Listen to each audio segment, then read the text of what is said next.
मिली 100 स्थायी समिति मेंबर का चुनाव जीती बीजेपी। कांग्रेस आपके पार्षद वोटिंग में नहीं हुए शामिल। दिल्ली नगर निगम स्थायी समिति के अंतिम 18वें सदस्य का चुनाव आप बीजेपी के बीच विवाद के बीच शुक्रवार को संपन्न हो गया। मतदान प्रक्रिया समाप्त होने के बाद डाले गए वोटों की गिनती हुई। काउंटिंग के बाद बीजेपी प्रत्याशी सुंदर सिंह को विजेता घोषित किया गया। इस जीत के साथ ही एमसीडी स्टैंडिंग कमेटी में बीजेपी को बहुमत मिला। अब कमेटी का अध्यक्ष भारतीय जनता पार्टी का होगा। सुंदर सिंह के पक्ष में पड़े 115 वोट, जबकि विरोध में 0 वोट पड़े। दिल्ली नगर निगम के एडिशनल कमिश्नर की अध्यक्षता में चुनाव कराए गए। खास बात यह है कि चुनाव में आम आदमी पार्टी और कांग्रेस के निगम पार्षद शामिल नहीं हुए। आप एलजी के आदेश का विरोध करते हुए चुनाव का बहिष्कार किया। बता दें कि एमसीडी स्टैंडिंग कमेटी के एकमात्र सदस्य के चुनाव में बीजेपी ने सुंदर सिंह को प्रत्याशी बनाया था, जबकि आम आदमी पार्टी ने निर्मला कुमारी को मैदान में उतारा था। बैठक बुलाने का अधिकार सिर्फ मेयर को अरविंद केजरीवाल। स्टैंडिंग कमेटी चुनाव के मुद्दे पर दिल्ली के पूर्व सीएम अरविंद केजरीवाल ने कहा,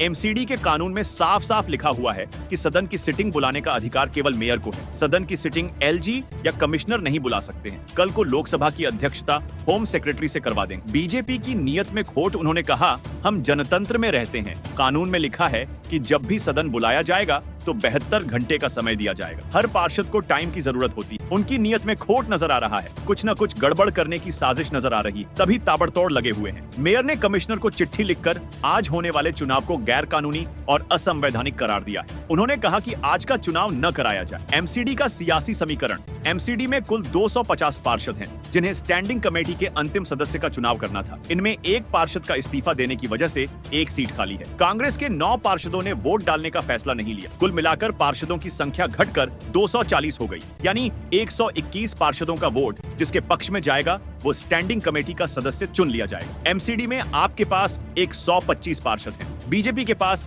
115। गुरुवार को तय चुनाव से ठीक पहले आपके 3 पार्षद बीजेपी में शामिल हो गए। इसके अलावा आपके कुछ पार्षदों को लेकर ये कयास लगाए जा रहे थे कि वे बीजेपी के पक्ष में क्रॉस वोटिंग कर सकते हैं। ऐसे में चुनाव होने पर बीजेपी के प्रत्याशी के जीतने की उम्मीद थी। इन सब के बीच मेयर शैली ओबेरॉय ने चुनाव को 5 अक्टूबर के लिए टाल दिया था। मेयर के इस फैसले के बाद गुरुवार देर शाम को एलजी ने एमसीडी कमिश्नर से स्टैंडिंग कमेटी का चुनाव कराने का आदेश दिया। उन्होंने चुनाव बीती रात 10 बजे से पहले संपन्न कराने को कहा, लेकिन मनीष सिसोदिया का सामने आकर विरोध करने की वजह से रात में चुनाव को आज के लिए टाल दिया गया।